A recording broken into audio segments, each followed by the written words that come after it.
Assalamualaikum warahmatullahi wabarakatuh. Anak-anakku semua, bagaimana kabar hari ini? Pak Guru harap kalian sehat semua ya. Alhamdulillah. Oke, pada pembelajaran hari ini di kelas 5 kita akan belajar ilmu pengetahuan alam, kompetensi dasar 3.3, tema 3, subtema 2 tentang gangguan pencernaan pada manusia. Sebelumnya, marilah kita awali dengan baca basmalah bersama-sama. Bismillahirrahmanirrahim.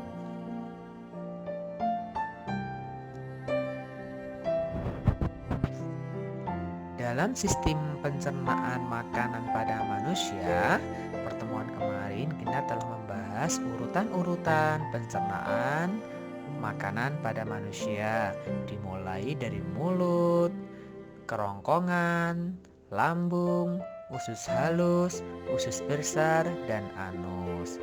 Dalam proses pencernaan makanan, tentu saja banyak gangguan-gangguan yang mengganggu pencernaan dalam proses pencernaan makanan. Gangguan pencernaan itu apa toh? Gangguan pencernaan adalah masalah yang terjadi pada organ-organ saluran pencernaan. Kondisi ini dapat terjadi pada salah satu atau beberapa organ di saluran cerna.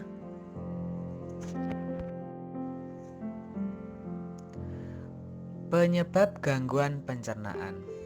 Pada pertemuan yang lalu, kita telah membahas sistem pencernaan makanan pada manusia, yaitu dimulai dari mulut, kerongkongan, lambung, usus halus, usus besar, dan anus. Organ-organ pencernaan tersebut kadangkala akan ada gangguan kalau kita tidak menjaganya. Faktor-faktor yang menyebabkan organ-organ terganggu pencernaannya yang pertama adalah satu, pola makan tidak teratur. Dua, kurang mengkonsumsi makanan berserat seperti sayur dan buah. Tiga, konsumsi makanan yang tidak higienis. Yang keempat, kebiasaan menunda buang air besar. Yang kelima, kurang mengkonsumsi kebutuhan air wudhu.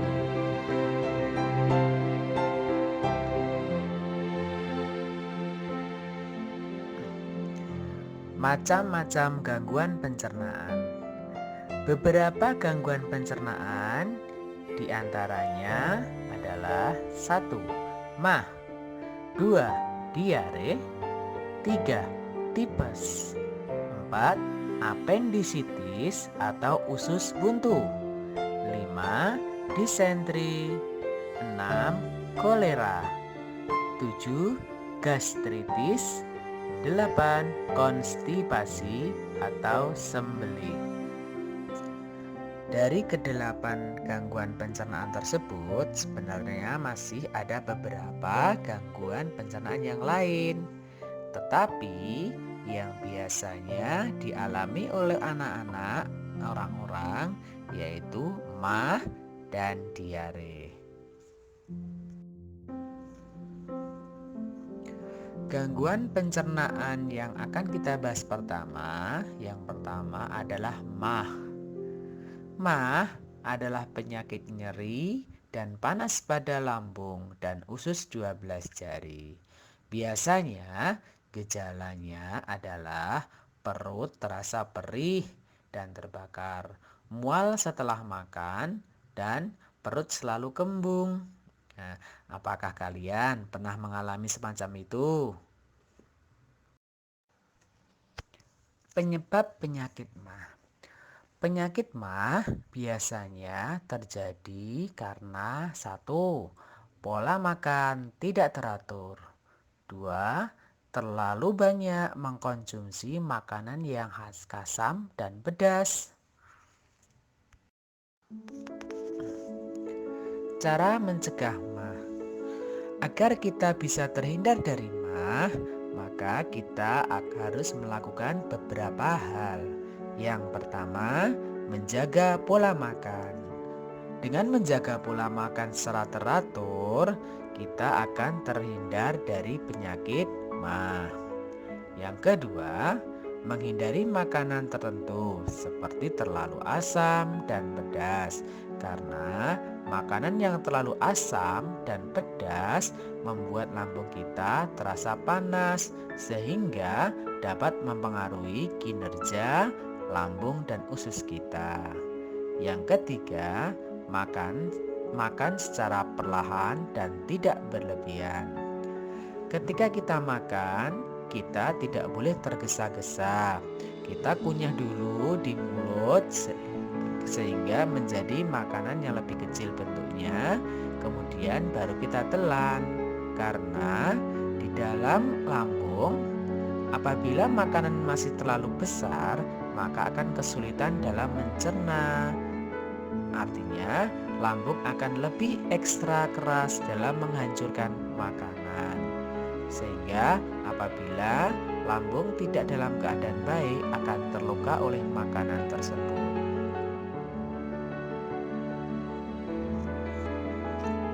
Pembahasan gangguan pencernaan yang kedua adalah diare. Diare biasanya bisa dialami anak-anak ataupun orang dewasa dengan ditandai buang air besar yang terlalu sering dan encer. Gejala orang yang terkena diare biasanya di samping gejala buang air besar yang encer, perut terasa nyeri, kram perut, dan demam.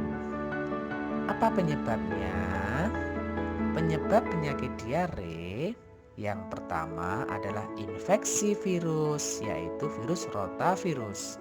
Yang kedua, infeksi bakteri dan kuman yang masuk bersama makanan. Jadi, makanan yang harus kita makan harusnya makanan yang higienis. Yang ketiga, alergi makanan tertentu pada sebagian orang.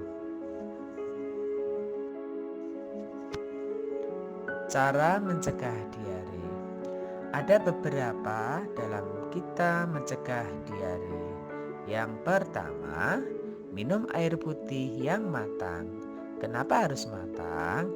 Ya, air terkadang terkontaminasi oleh virus dan bakteri lain, sehingga perlu kita masak terlebih dahulu sebelum kita minum sampai matang.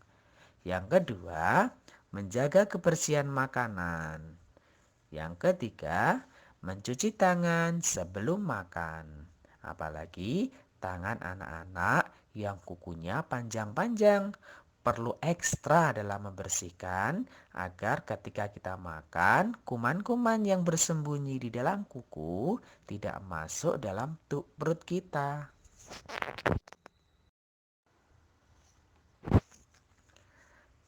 Ketiga, tipes.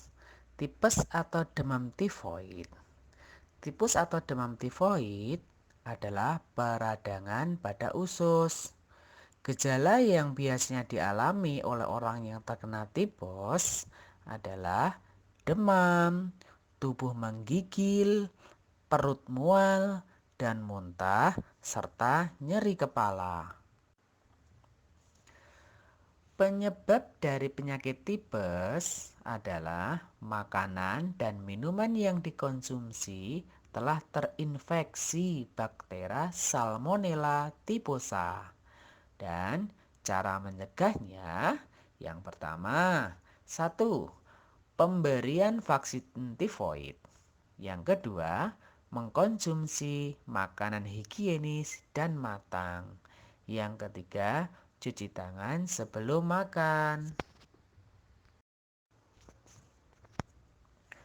4. Apendisitas atau usus buntu. Pernah mendengar temanmu terkena usus buntu? Ya, usus buntu biasanya untuk menyembuhkan harus dioperasi ke rumah sakit ya. Apendisitas ini adalah infeksi pada umbai cacing di dalam usus besar. Biasanya Gejalanya adalah perut bawah bagian kanan nyeri. 2. Selalu demam, menggigil. Yang ketiga, mual, muntah, kadang diare. Penyebab dari apendisitas biasanya adalah penumpukan kotoran pada usus buntu sehingga umbi cacing mengalami infeksi. Bagaimana cara mencegahnya? Cara mencegah agar kita terhindar dari apendisitas, yang pertama, mengkonsumsi makanan yang berserat tinggi seperti pada buah, sayur, dan kacang-kacangan. Yang kedua, cukup mengkonsumsi air putih, ya. Kita disarankan untuk meminum air putih sehari minimal 2 liter atau 8 gelas untuk memenuhi kebutuhan cairan tubuh kita. Yang ketiga, cukup mengkonsumsi makanan probiotik seperti yogurt, kefir, dan tempe. Wah, enak ya cara mencegahnya. Pembahasan gangguan pencernaan selanjutnya adalah disentri. Disentri adalah radang usus dengan tinja berlendir dan bercampur darah. Wah, ngeri. Gejalanya biasanya orang yang terkena disentri di samping buang air besar dengan tinja berdarah, diare encer, dan volumenya sedikit. Nyeri saat buang air besar. Penyebabnya adalah infeksi bakteri Shigella atau Amoeba entamoeba histolytica. Tuh gambarnya, kartunya seperti ini ya. Tuh di samping. Kemudian cara mencegah dari disentri adalah menjaga kebersihan makanan dan tempat tinggal. Sedang pengobatannya adalah dengan obat antibiotik dan penggantian cairan garam. Pembahasan selanjutnya tentang gangguan pencernaan adalah kolera. Kolera adalah infeksi saluran cerna oleh bakteri Vibrio cholera. Kita bisa lihat bakteri Vibrio cholera seperti ini. Gejala yang dialami biasanya adalah diare berat dan dehidrasi, kram perut, dan mual serta muntah. Masih ingat toh dehidrasi? Dehidrasi adalah kekurangan cairan di dalam tubuh akibat diare tadi. Pencegahan terhadap kolera. Kolera dapat dicegah. 1. Dengan cara menjaga kebersihan makanan dan peralatan. Setiap hari harus dicuci. 2. Mengkonsumsi makanan yang dimasak. Tujuannya agar bakteri dan kuman bisa mati karena dimasak. Yang ketiga adalah cuci tangan sebelum makan.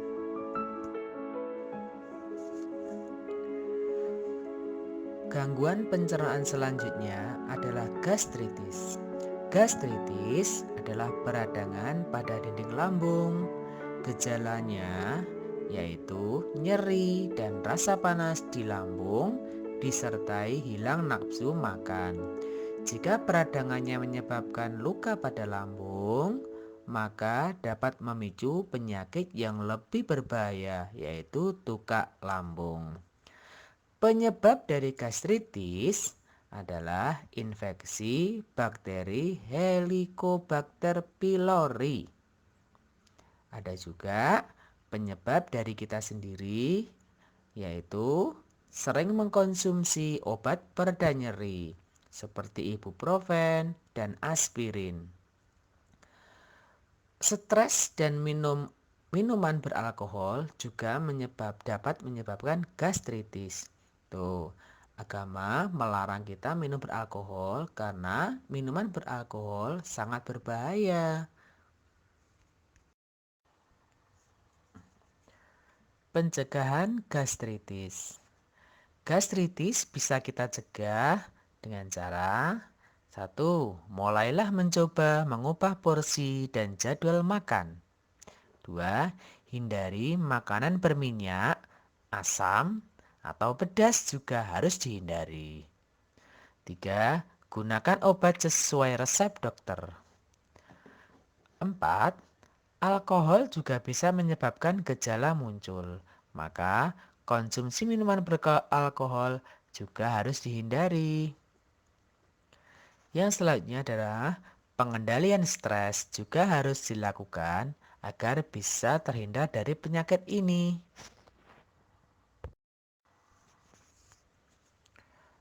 Pembahasan gangguan pencernaan selanjutnya adalah konstipasi. Konstipasi atau sembelit adalah kesulitan buang air besar. Penyebabnya bisa kurang air minum. Dua, kurang makan berserat. Cara mencegah sembelit dapat kita lakukan dengan cara: satu, cukup mengkonsumsi makanan berserat seperti pada buah dan sayur. Dua, perbanyak minum air putih. Ternyata minum air putih sangat membantu dalam kelancaran pencernaan makanan. Seandainya kita kurang dalam minum air putih, maka fases kita akan mengeras sehingga mengakibatkan kita kesulitan dalam membuang air besar. Yang ketiga adalah jangan sering menunda buang air besar.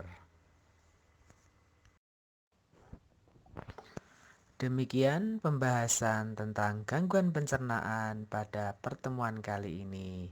Apabila banyak kesalahan dalam menyampaikan, mohon maaf yang sebesar-besarnya. Dan kami ucapkan terima kasih. Sampai jumpa kembali di video pembelajaran selanjutnya. Wassalamualaikum warahmatullahi wabarakatuh.